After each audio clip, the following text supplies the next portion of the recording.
काल शरद पवार म्हटले की काँग्रेसला बारामती लढण्याचा अधिकार आहे, परंतु पार्थ पवार यांनी काँग्रेसवर टीका केलेली आहे. बघा की पार्थ पवार काय बोलतोय याच्यावर लक्ष देण्यापेक्षा खरं तर ह्या निवडणुकीची प्रक्रिया आहे.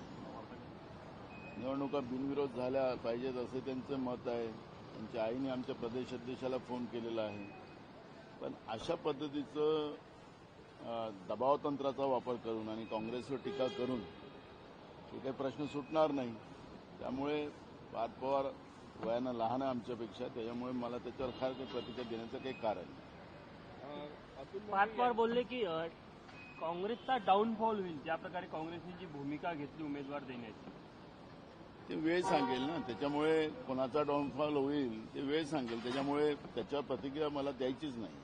अतुल लोंढेंनी ते असं वक्तव्य केलंय आणि अट टाकली आहे की पहिले तुम्ही अजित पवारांसंदर्भात एफआयआर दाखल करा, एफआयआर हे करा आणि मग आम्ही पाठिंबा. प्रवक्त्यांनी सांगितलं तर पार्टीचंच मत असेल. त्याच्यामुळे काय मत आहे मी तुम्हाला कालही सांगितलं की मी आज आता मुंबईला चाललेलो आहोत. त्याच्यामुळे नेमकं काय पॉलिसी झालेली आहे ते मला कळेल तेव्हा मी बोलेन. संजय राऊत यांनी पुन्हा एकदा काँग्रेसवर टीका केलेली आहे या सगळ्या भूमिकेवरून.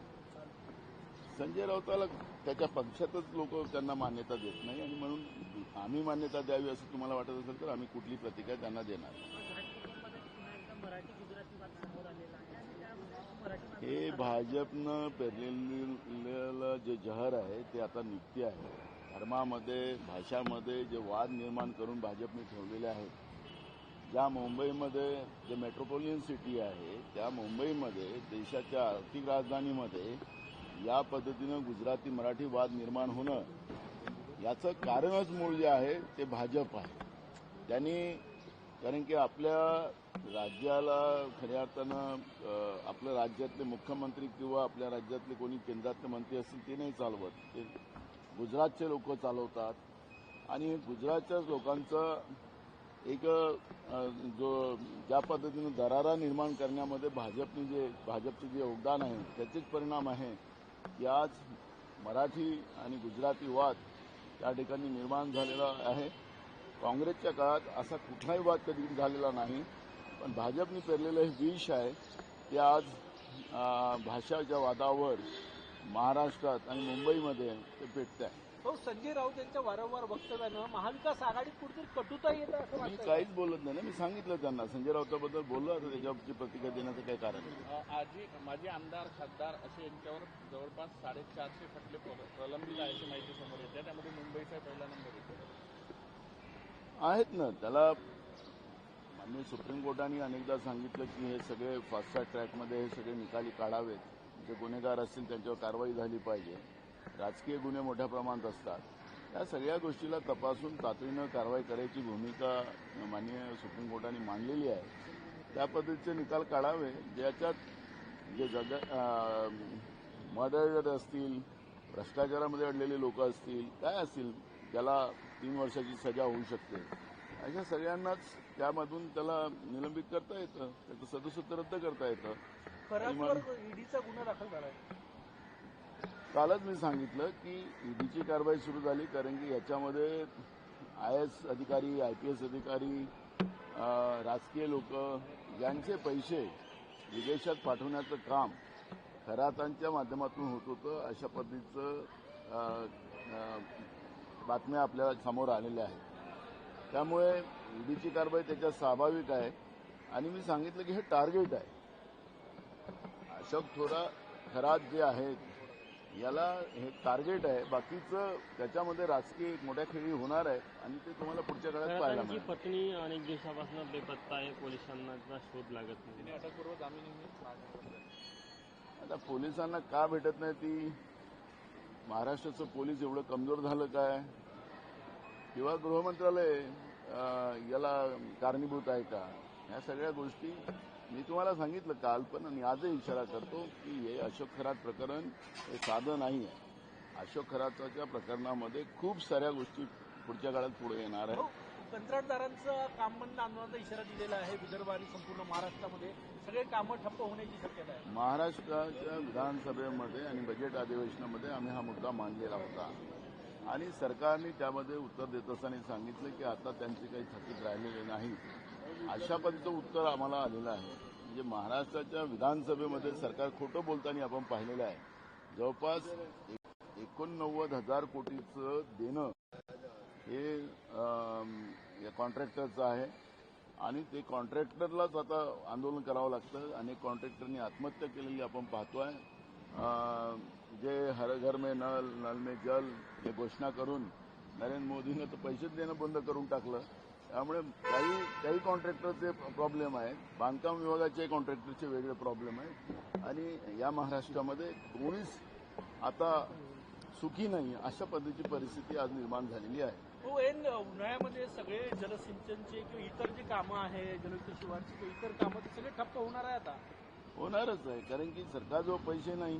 सरकार बोंबा मारते, आमच्याजवळ भरपूर आहे आणि पैसे नसल्यामुळे आता हे सगळे प्रश्न निर्माण झालेले आहे. कॉन्ट्रॅक्टरचे पैसे नाही, धान उत्पादकाचे द्यायला पैसे नाहीत, कापूस उत्पादकाचे द्यायला पैसे नाहीत, सोयाबीन उत्पादकांचे पैसे द्यायला नाही, कांदा उत्पादकाचे वेगळे प्रश्न आहेत. महाराष्ट्रामध्ये शेतकरी असो की कॉन्ट्रॅक्टर असो यांची जी परिस्थिती निर्माण झालेली आहे त्याचं कारण आहे की राज्याची तिजोरीमध्ये दिवाळा या सरकारने काढलेला आहे. हे त्याच्यातून स्पष्ट होतं. लाडकी बहीण कुठेतरी गले की हड्डी बनत चाललंय राज्य सरकार. हे बघा, लाडक्या बहिणीला बदनाम करू नका.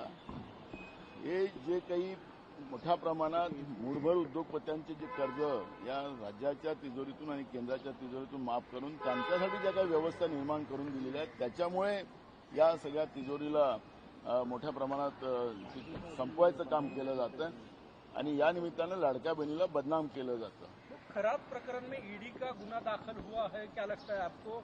इसकी इंक्वायरी जो है, क्योंकि यहाँ पर आईपीएस अधिकारी हो, आईएएस अधिकारी हो या राजनीतिक लोग हो, इनके पैसे अशोक खरात के माध्यम से विदेश में भेजे गए, इस तरह की बातें सामने आई और ऐसे केस में ईडी की इंक्वायरी होना स्वाभाविक है.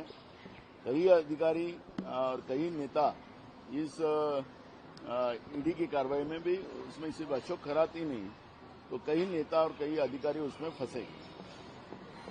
ठीक है. ओम बिरला ने खारिज किया है विपक्ष की मांग को, कैसे देखते हैं? देखो, कोई भी रीजन उसमें नहीं था. सरकार को चुनाव आयोग को सपोर्ट करना है, उसके आधार पर राज्यसभा के सभापति और लोकसभा के अध्यक्ष इन दोनों ने उसको उस प्रस्ताव को नकारा है. इसका मतलब ही है कि नरेंद्र मोदी की सरकार जो चुनाव आयोग से लोकतंत्र का गला घोट रही है और जो पाप कर रही है वो छुपाने का काम कर रही है. क्योंकि हमने जो नोटिस में जो मुद्दे रखे हैं वो मुद्दे पुरावे के साथ रखे हैं. उसका कोई कारण नहीं था कि उसको रद्द किया जाए, लेकिन पॉलिटिकल जो नरेंद्र मोदी का चुनाव जीतने का जो तरीका है और मुझे लोगों ने वोट दिया है, ये गलत है. लोग इनको वोट नहीं कर रहे. इनके पापों से, इनके जुमलों से लोग परेशान हो गए हैं और चुनाव आयोग के माध्यम से ये चुनाव जीतते या तय हो गया है और इसलिए विधानसभा लोकसभा अध्यक्ष को और राज्यसभा के सभापति को इसको नकारने को कहा है प्रस्ताव को, और ये लोकतंत्र का गला घोटने का काम नरेंद्र मोदी कर रहे हैं. पश्चिम बंगाल की मुख्यमंत्री ममता बनर्जी ने कल देश के प्रधानमंत्री का इस्तीफा मांगा. बिल्कुल इस्तीफा देना चाहिए, क्योंकि देश में जिस तरह से अब वातावरण है, जो ईरान, इजराइल और अमेरिका के लड़ाई में जिस तरह से आज महंगाई गगन को पार करके चुकी है, गैस सिलेंडर मिलना नहीं रही है और जिस तरह से आज तनाव पूरे देश में है और देश के प्रधानमंत्री देश की जनता को संभालने की जगह 5 राज्यों के चुनाव में अपने लगे हुए, तो ये प्रचारक व्यवस्था जो प्रधानमंत्री ने बना के रखी है उसी का परिणाम है कि ममता बनर्जी ने उनको प्रधानमंत्री पद का इस्तीफा मांगा है. कांग्रेस पार्टी भी मांगेगी. मुख्य निवडणूक आयुक्त मराठी मध्ये प्रधानमंत्री ने कहा यूपीसी जो है जल्दी लागू होगा, ऐसा प्रधानमंत्री ने कहा. एक राष्ट्र एक चुनाव. अरे वो झूठ बोलते, जुमलेबाज प्रधानमंत्री देश को पहली बार मिला है. जब यूजीसी उन्होंने लागू किया। जब उसको विरोध हुआ सुप्रीम कोर्ट में, जिस तरह से उसमें अपनी बातें रखी गई, तब प्रधानमंत्री क्यों चुप थे? अब चुनाव में यूजीसी का मुद्दा उठाकर चुनाव जीतने का जो प्रक्रिया का जो भी कोई जुमलेबाजी करते हैं, वो ये जुमलेबाजी है। यूजीसी वो लागू नहीं करेंगे। मुख्य निवडणूक आयुक्ताचा मराठी फेटाळलं ते. लोकसभा अध्यक्ष आणि राज्यसभेचे सभापती यांनी विरोधी पक्षांनी ज्या निवडणूक आयोगाच्या विरोधातला प्रस्ताव दिलेला होता, त्या प्रस्तावामध्ये ज्या पद्धतीनं नरेंद्र मोदी या निवडणुका लोकांच्या मतानं नाही, निवडणूक आयोगाच्या माध्यमातून जिंकतात, याचे सगळे पुरावे जवळपास 7 पॉईंट आम्ही त्याच्यामध्ये दिलेले होते आणि ते सगळे पुराव्यानिशी दिलेले होते. आणि ज्या पद्धतीने हे नाकारलं गेलेलं आहे प्रस्ताव, त्याच्यावर चर्चा केली जाऊ नये आणि म्हणून नरेंद्र मोदींना भीती निर्माण झाली, नरेंद्र मोदीच्या सरकारला आणि भाजपला भीती निर्माण झाली की वास्तव्य देशाच्या जनतेसमोर येईल आणि ही वास्तव्य लपवण्यासाठी त्यांनी हे निवडणूक आयोगाच्या विरोधातला प्रस्ताव राज्यसभा आणि लोकसभेमध्ये नाकारण्याची व्यवस्था त्यांनी केली. हा लोकशाहीचा गळा घोटण्याचं काम भाजप आणि नरेंद्र मोदीचं सरकार करते आहे, हे त्याच्यातून स्पष्ट झालेलं आहे.